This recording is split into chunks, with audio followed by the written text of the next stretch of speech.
Right, why don't we get started? Hello, everyone, and thank you for joining us today.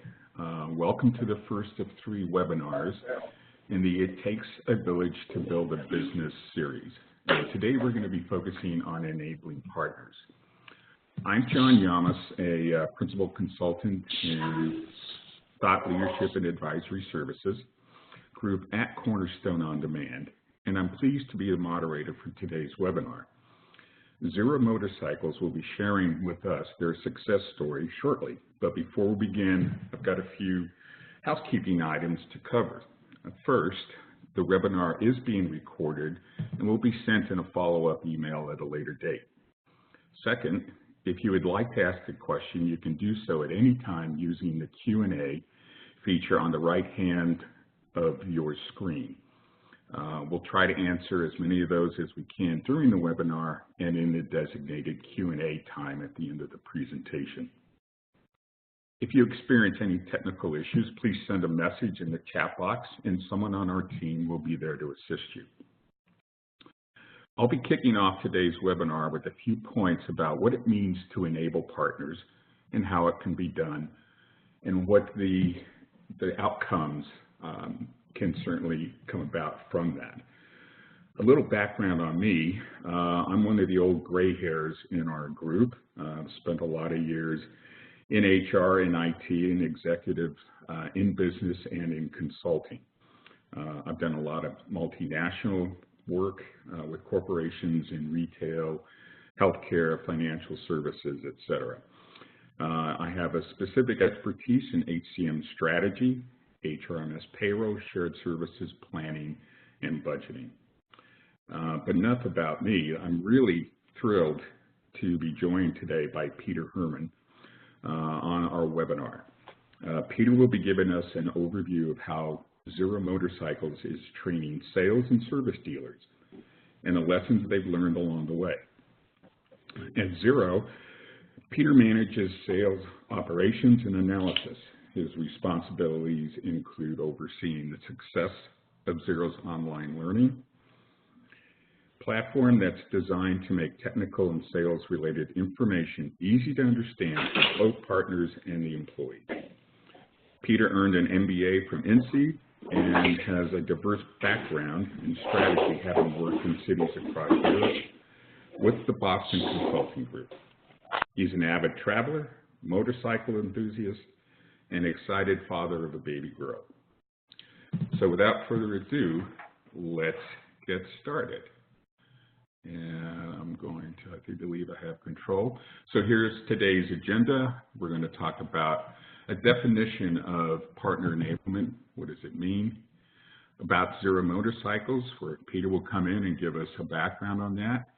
Talk to us about the partner training program, some of the results that they've achieved, some key learnings as part of that process, and then we'll launch into a specified Q&A period. And let's see here. Okay, so whenever I do these kind of things and there's a keyword in the message, I like to get a definition, get some common ground, some understanding in terms of what we're talking about. And so in terms of enablement, wanted to define what enable means, and that is to provide the information, the content, and the tools to be more effective. It's a simple word, and I think it's a simple but not real easy thing to achieve, but that's what we're going to talk about today. So under partner enablement, what is it that you're trying to accomplish? Well, one is really controlling a messaging that is going across your entire supply chain, ultimately to your customer, but doing it in a controlled and consistent fashion. So it's about messaging, it's about information, but doing that in a way that focuses on the sales and service skills that are going to help you support your value proposition. Any communication that goes out, any kind of training, any learning that you want to achieve really should have that focus, because that's ultimately supporting your, again, your value proposition, your brand in the marketplace. And then the third thing that can often be an object of this enablement is really sharing best practices, and that's both up and downstream on the supply chain. In Japanese corporate life, there is a term that's called kiritsu, and it really talks to the close-knit community that Japanese business tends to view as the optimum way of going to market. And so there's a lot of sharing of best practices. So in this kind of case, it could be what's the best way to do a marketing campaign, or even things like how do you improve process times in certain processes within your work. If you have those kinds of things to share with partners, it helps build that close-knit community, and it's a really win-win situation. So these are things that I think three kind of top-of-mind items that really can be focused as partner enablement. So what are some of the ways to do that enablement? First, it's really making the learning accessible. And we're seeing more and more companies embedding these kinds of activities within their CRM application framework. So using EXE to do that is really becoming almost a best practice. And it certainly is tuned into the idea of making information available when it's needed to those who need it at the time that they need it. Another thing, and Peter will talk about this, is ensure that your training is multilingual as necessary. Many of you are on international businesses, you have partners in many countries and locales, and bringing the information to them in a multilingual, in an easy to understand fashion is really certainly a best practice. Again, making sure that your message is consistent. And by this one, I'm talking about the consistency of that message with your suppliers, with your employees, with your partners, and with your customers. So that consistency imbues a sense of solidness, of an approach that can be counted on, that meets expectations. And so ensuring that as you build out your training has components of a consistency of that message. One of the other things is in a partnership, and particularly where we're talking about franchisees or distributors, you don't have direct control of the folks that are going to be doing the work. And so you may need to incent the completion of the training. And Peter can talk to you about a novel way that Zero Motorcycles has done that. But that is something that is often overlooked, but it is something that is critical to the success. And finally, another way to enable is providing the analytics to inform you and your partner what the next steps should be. As training is delivered, as it's consumed, as the results of that training get measured, coordinating that and linking that to sales figures, to service calls, to reduced issues with final end customers.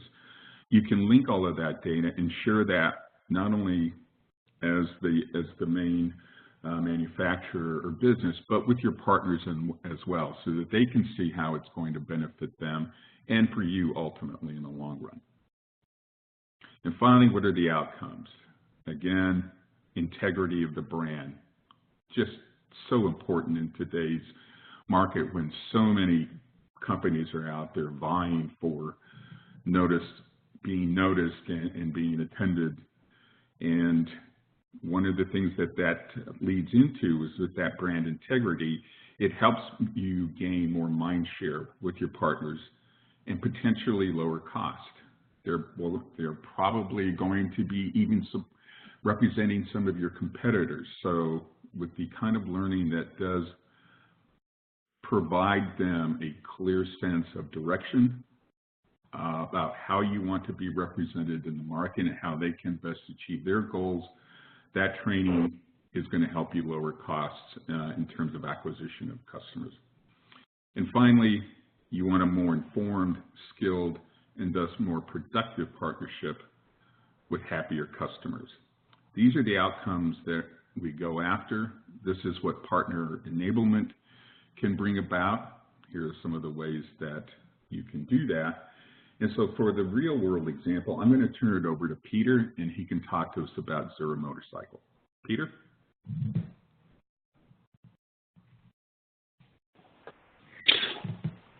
Thank you, John. And also thanks for the introduction. Hello, everyone. My name is Peter Herman.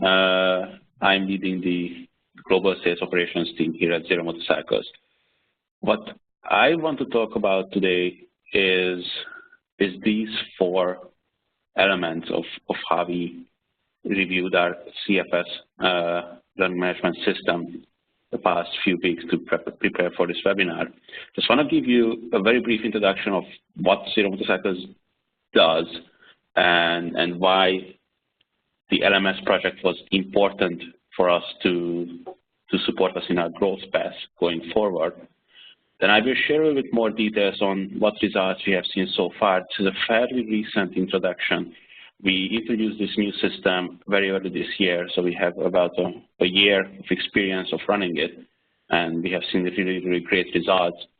And then on the last bit of my presentation, I will talk about the key learnings. I picked a few key learnings that I think are very down to earth, at the same time very important ones that you should consider when you are introducing a learning management system for your organization. So about Zero Motorcycles. Zero Motorcycles is the world leader in electric motorcycles. We sell more electric motorcycles globally than all of our competitors combined. We have a full line of off-road, dual sport, and on-road electric motorcycles. As you can see on the pictures, these look like any other internal combustion motorcycles you would see running around in the world. The only but important difference is that our bikes have no engines, they have an electric motor, and they have a battery.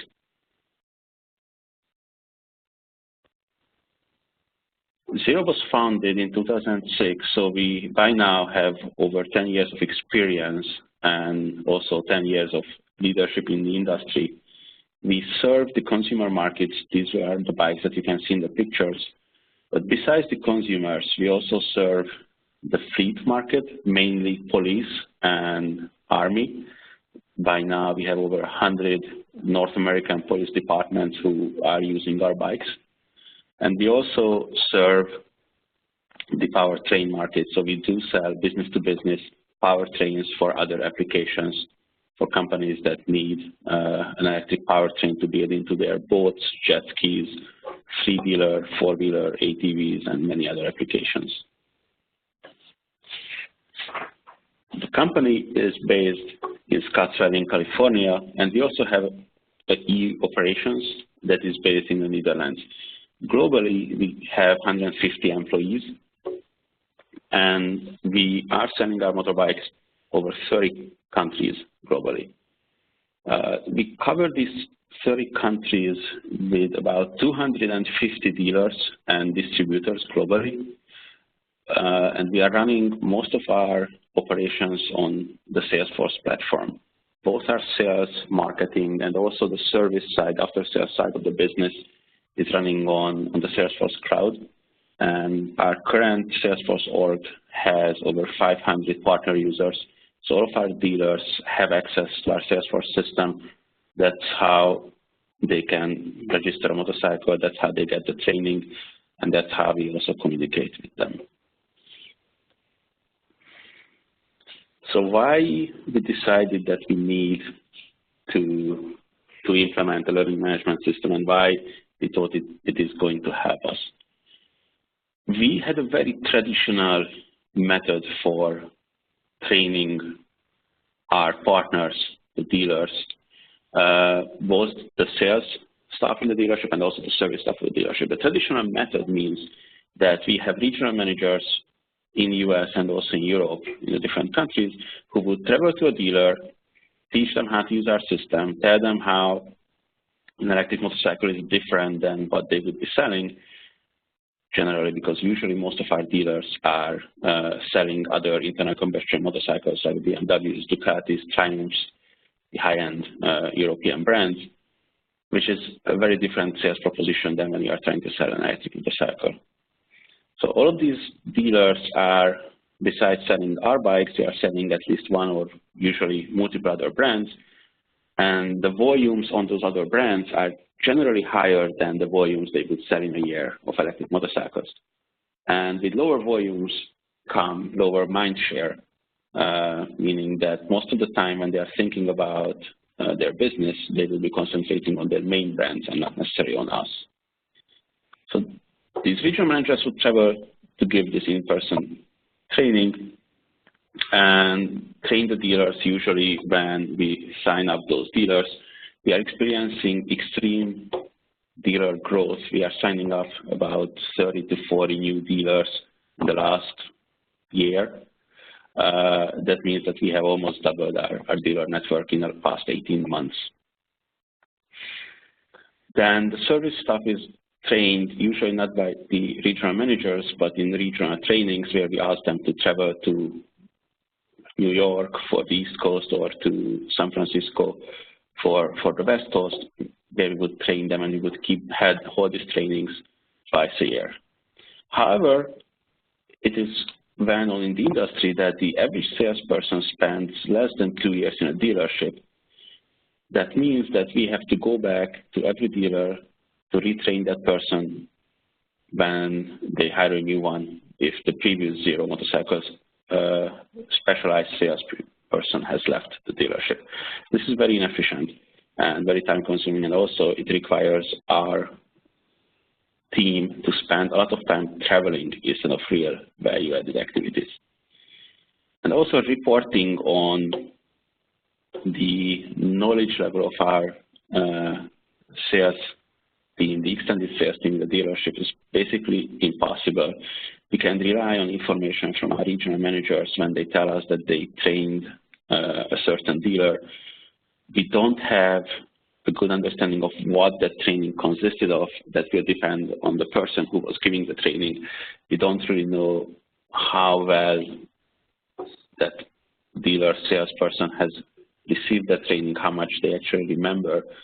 And what we can also not track is when the salesperson actually leaves the dealership. There is sometimes a delay in between we learning that the person has left the dealership, then we finding a replacement for that person, and then training that person. But all of this information is anecdotal, was not captured in any kind of system, so we never really had a good understanding of how well trained our dealers are, how successful they can be, or we can be selling our motorcycles, and whether or not there is a way to improve the success level on how they are turning the leads that we are sending to them into actual customers. How the online learning management system helped on this one is basically 5 major ways. The first one, this is scalable. It doesn't matter how many dealers are watching the online training videos, filling out the online quizzes. The same very small central team can prepare those trainings, check completion ratios, and work with our regional managers to reach out to dealers who are lagging behind. We can add a new language or involve a new country in relatively simple ways instead of having to travel to a new country, having to rent meeting rooms and potentially organize for hotels for the dealers who visit that training. It's also very flexible. Dealers are very protective of their time, and they prefer to decide when they let their sales staff take time off to do trainings. With an online system, they can complete these trainings on their own time. If they want to do it on the weekends, in the evenings, in the mornings, they don't have to take a full day to complete these trainings. Also, they don't have to travel, which was a very important factor that we got in the feedback once we implemented the system, that instead of having to spend a full day, even sometimes 2 days with travel on a training, they can spend only a few hours in one day, and they get the same or potentially even better results. It is also consistent. As we learned over the past couple of years, some of our regional managers were great at training their dealers. Some of them were strong in some other parts of their job, not necessarily in training. This resulted in mixed capabilities from our dealers on how well they could represent our brand, how well they could even service our bikes. With an online system, this consistency is given. All the dealers receive exactly the same training. It is also very transparent. We have real-time engagement reporting on both the sales and the service side of the business that enables us to contact dealers who are lagging behind, make sure that the sales staff is still in place, make sure that whoever is trying to sell our bikes to the customers in that area is as knowledgeable as possible about the bikes, about the advantages of electric, and about the brand Zero Motorcycles. What is also very important is that all of this reporting is available to our executives in the company. So me and my team, we don't have to go back every time trying to survey our regional managers and assess the level of training engagement in the dealerships. All the executives have that information a click away. And at the same time, with all those advantages, it's also very cost effective. We significantly cut back on travel time and spend on our side, and we also do not have to pay for travel and hotel for the dealers to receive these trainings by the efficiency of the trainings have increased.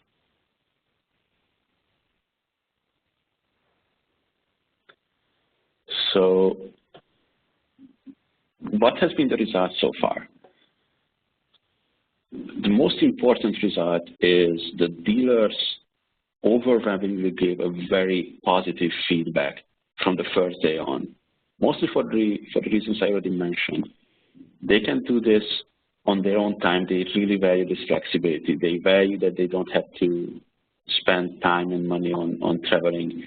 They value that they can reach back to these trainings, the online videos and quizzes, whenever they are facing a question that they can't answer right away, maybe because they don't remember. They can reach back, check it on the video, and in their conversation with their potential customers, they can appear smart and well-trained with regards to electric motorcycles. So I mentioned in the beginning, it is a very different experience to ride electric, but it's also a very different mechanical system. And usually motorcycle riders on the consumer side dig really deep into the available information online before visiting the dealership. These people tend to be very technical in their interests. And if the dealer cannot answer their questions or they fear that the dealer is not at the same level with their knowledge as they are, then they will not buy the motorcycle because they do not trust the dealer.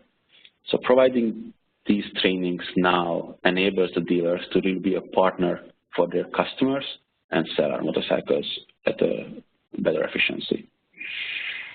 By now, we have reached an over 90% adoption rate among the dealer staff. And that's a very important metric because it does require them to take significant efforts.